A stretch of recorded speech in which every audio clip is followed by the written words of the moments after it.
Vous saviez que dans l'église mormone, on vous dit parfois que vous êtes juif? Enfin, pas vraiment juif. Pas de Shabbat, pas de kippa, pas de bar mitzvah. Mais quand j'étais ado, j'ai reçu une bénédiction religieuse qu'on appelle une bénédiction patriarcale et on m'a dit que je faisais partie de la tribu d'Éphraïm.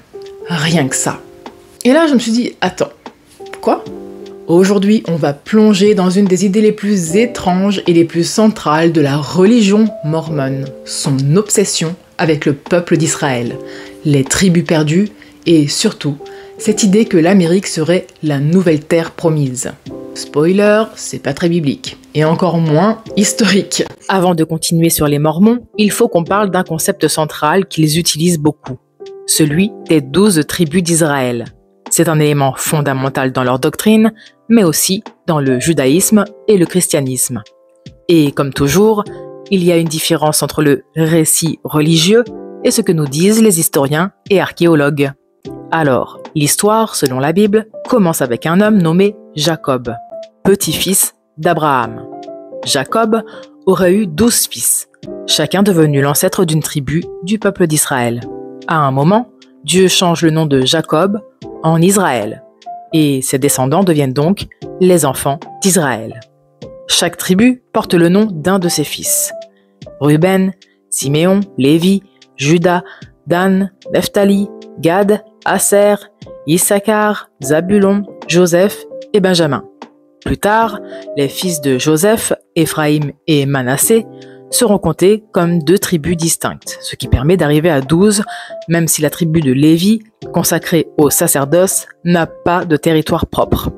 Tout ça, c'est le récit biblique. Mais maintenant, qu'en disent les chercheurs? La grande majorité des spécialistes en histoire ancienne et en archéologie s'accordent à dire que ce récit n'est pas historique au sens strict.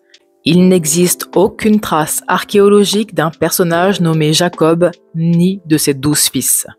Et surtout, rien ne prouve qu'un peuple nommé Israël soit arrivé d'Égypte en conquérant Canaan, comme le raconte l'histoire de Moïse et de Josué. En fait, selon les découvertes archéologiques les plus solides, notamment celles menées dans les années 1980 à 2000 par des chercheurs comme Israel Finkelstein et Neil Asher Silberman, auteur de la Bible dévoilée, le peuple d'Israël se serait en réalité formé à l'intérieur même de Canaan, vers le XIIIe ou XIIe siècle avant notre ère. On parle ici de petits groupes de paysans cananéens qui auraient quitté les grandes cités dominées par les élites égyptiennes pour aller s'installer dans les zones rurales comme dans les hauteurs de la Cisjordanie. Ces groupes auraient développé progressivement une identité distincte, refus de l'adoration des dieux cananéens, mise en valeur d'un seul dieu, lois propres, règles alimentaires spécifiques, bref, une nouvelle culture religieuse et sociale. Et c'est plusieurs siècles plus tard, probablement entre le 8e et le 5e siècle avant notre ère, que des scribes, inspirés par ces traditions orales et ces récits fondateurs, auraient rédigé ce qu'on appelle aujourd'hui le Pentateuque, les 5 premiers livres de la Bible. C'est là qu'apparaît l'histoire de Jacob, des 12 fils, de l'Égypte, de Moïse, de l'Exode. Autrement dit, les 12 tribus d'Israël telles qu'on les connaît dans la Bible ne reflètent probablement pas une réalité historique précise, mais plutôt une construction littéraire et théologique, pensée pour unifier des groupes disparates sous un récit commun. Et le chiffre 12, souvent utilisé dans la Bible, a aussi une valeur symbolique. C'est le chiffre de la plénitude, de l'unité. 12 tribus pour un seul peuple, 12 apôtres pour une église, etc. Donc oui, il y a bien un peuple d'Israël, mais ses origines sont plus complexes, plus progressives et sans doute beaucoup moins spectaculaires que ce que raconte la Bible. Et c'est important de le rappeler, surtout quand on voit comment certaines religions modernes, comme le mormonisme, reprennent cette histoire comme un fait historique et établi pour bâtir tout un système de croyances dessus. Mais maintenant que vous avez le contexte, vous allez voir comment les Mormons se sont appropriés cette vieille histoire pour créer la leur. On commence par la base. Le livre de Mormon, le texte sacré de l'Église de Jésus-Christ des Saints des Derniers Jours, raconte l'histoire d'un certain Léhi, prophète juif vivant à Jérusalem autour de 600 avant Jésus-Christ. Dieu lui dit « Fuis Jérusalem, c'est la cata. Donc Léhi embarque toute sa petite famille, monte sur un bateau qu'il aurait construit tout seul, façon Noé bricolo, et a traversé l'océan, direction l'Amérique.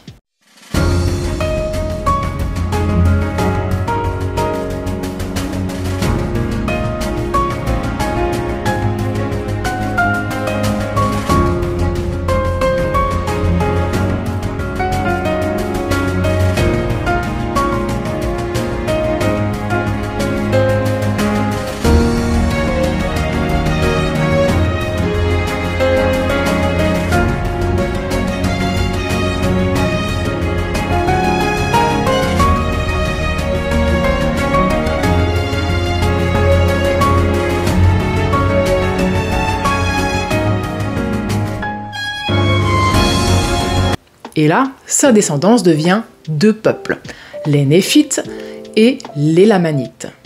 Selon le récit, ces peuples sont donc des descendants d'Israélites installés sur le continent américain bien avant Christophe Colomb, bien avant les Mayas, bien avant tout. Pourquoi ce délire? Parce que Joseph Smith, le fondateur du mormonisme, voulait absolument intégrer l'Amérique dans le plan biblique. Fallait que ça colle avec la Bible, sinon ça ne pouvait pas faire vrai. Avançons un peu dans le temps.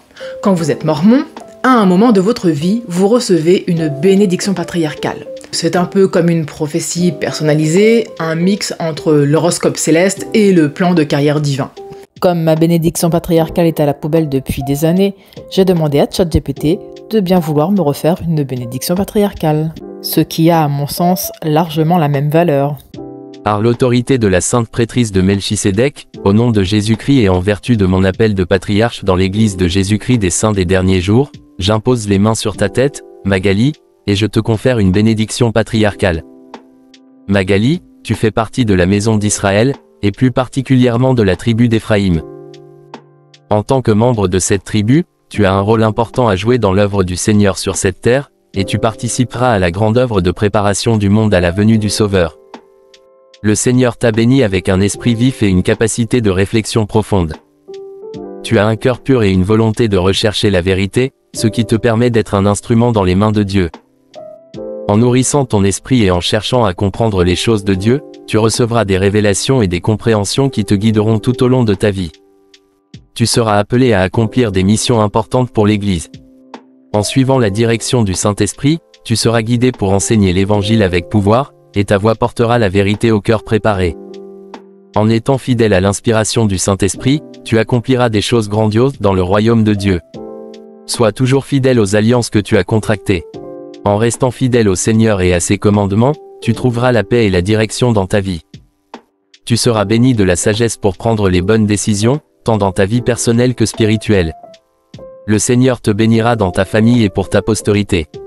En étant fidèle et en vivant selon ses lois, tu trouveras des bénédictions dans tes relations familiales et dans l'éducation de tes enfants. Le Seigneur te guidera dans la recherche de ton conjoint éternel, et tu seras béni dans ton mariage pour l'éternité. Je te bénis d'un grand discernement, Magali, pour que tu puisses toujours distinguer la vérité de l'erreur, et je prie que tu sois guidé par le Saint-Esprit dans tous tes choix. Je te bénis également de force et de courage pour affronter les épreuves de cette vie. Le Seigneur marchera avec toi, et si tu restes fidèle, tu seras protégé dans tes moments de difficulté. Tu connaîtras une paix profonde, même au milieu des turbulences de ce monde. Je scelle sur toi ces bénédictions au nom de Jésus-Christ. Amen.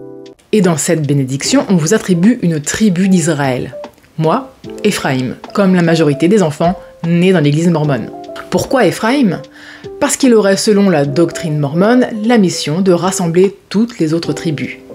Donc, si t'es né dans l'église, t'as un rôle important. Toi, t'es pas juste croyant, t'es genre un agent secret d'Israël version Jésus 2.0. Et là, désolé, mais ça n'a aucun sens. Les Mormons ne respectent pas les lois juives, ne suivent pas les fêtes juives, ne lisent pas la Torah, mais ils se proclament d'une tribu perdue. Dans leur vision des derniers jours, les Mormons pensent que leur église va rassembler les tribus d'Israël éparpillées dans le monde entier. C'est même une des raisons pour lesquelles les jeunes partent en mission à 18 ans. Pas juste pour convertir, non. Pour rappeler à l'ordre les enfants perdus d'Israël. Et donc toi, le petit missionnaire de province, tu débarques au Chili ou au Togo en mode bonjour, vous ne le savez pas encore, mais vous êtes peut-être de la tribu de Manassé. Je suis là pour vous le dire. » Et ça, il le pense sérieusement. En fait, ce que Joseph Smith a fait, c'est une sorte de fanfiction biblique. Il a pris l'histoire des Juifs, il l'a collée sur le sol américain, il a déclaré que son église était l'héritière spirituelle d'Israël, et voilà. Pourquoi cette obsession ? Parce que dans la Bible, Israël, c'est le peuple élu. Donc, si tu veux être l'église vraie, pure, restaurée, faut s'approprier ce titre, même si t'enlèves tout le reste, la culture, les traditions, l'histoire. Mais du coup, est-ce que les Juifs reconnaissent les Mormons comme frères spirituels ? Bien sûr que non. Pour les Juifs, c'est une religion totalement étrangère à la leur. Les textes, les doctrines, les pratiques, tout est différent. Et cette idée d'adoption dans des tribus d'Israël, c'est tout simplement un concept inventé de toutes pièces. Alors, les Mormons sont-ils juifs ? Non. Mais ils aimeraient beaucoup l'être, et dans leur tête, ils le sont déjà un peu. On est face à une religion qui veut s'inscrire dans l'histoire biblique, quitte à la remodeler façon pâte à modeler. Et si t'es né mormon, t'es pas juste un enfant de Dieu, t'es aussi un cousin d'Abraham, un missionnaire d'Éphraïm et un prophète en puissance. Rien que ça. Si cette vidéo t'a appris un truc, fais-le moi savoir avec un like ou un commentaire. Et dis-moi, toi aussi on t'a dit que tu faisais partie d'une tribu d'Israël ? C'était laquelle ?